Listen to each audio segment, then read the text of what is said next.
আচ্ছা বুঝতে পারছেন? আজকে যারা ক্লাস হবে না খেলাটা দেখি গে স্যার। Bye bye. ওকে ঠিক আছে।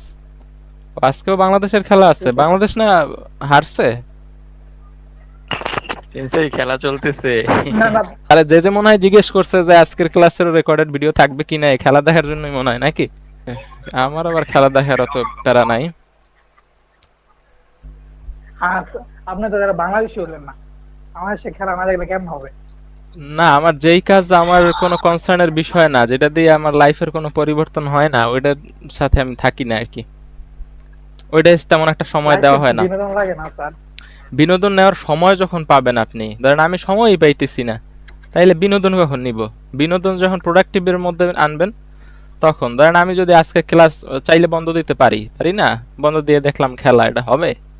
প্রফেশনাল লাইফে যখন আসবেন তখন না কিন্তু আর এটা হবে না, তাই না? জি জি, তো ঠিক আছে। এই জন্য বিনোদন, আপনি এমন বিনোদন, ওই যে বলে না যে প্যাশনের মধ্যে থাকেন, যেটা ভাল লাগে সেটার মধ্যে থাকেন। ধরেন আপনি খেলাধুলা যদি আপনার এত বেশি ভাল লাগে, তাহলে খেলাধুলা বিষয়ে জার্নালিস্ট হয়ে যান।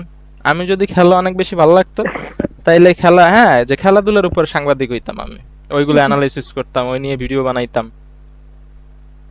ওই ফিল্ডেই আমার কেরিয়ার হইতো। ওই আচ্ছা ফিল্ড দিয়ে টাকাও আসতেছে, আবার আমার ভালোও লাগতেছে। মজার না জিনিসটা? ধরেন আপনার খেলা দেখার জন্য যদি কেউ টাকা দিত, তাহলে কেমন হইতো? শব্দ ছিল, শব্দ ছিল ক্রিকেটার হবো। স্যারে ভর্তি হয়েছিলাম, 1 মাস করার পর আর ভালো লাগে না, ছেড়ে দিচ্ছিলাম। এই তো ধরেন ক্রিকেটার হইতে পারেন না, এখন ক্রিকেটারদের নিয়ে আপনি আলোচনা করবেন, আপনি ক্রিকেটার স্পেশালিস্ট, ইংরেজিতে ভালো টালো হইলে এক সময় জি আপনি জি। কমেন্টেটর হবেন, পত্রিকায় আপনার মতামত না ছাপা না হবে। বুঝেন নাই? স্বপ্ন তো জাপান যেতে হবে। হ্যাঁ, তাইলে এখন জাপান নিয়ে পড়ে থাকবেন। জাপানের কোথায় কি হইতেছে, জি বুঝতে জি। পারছেন?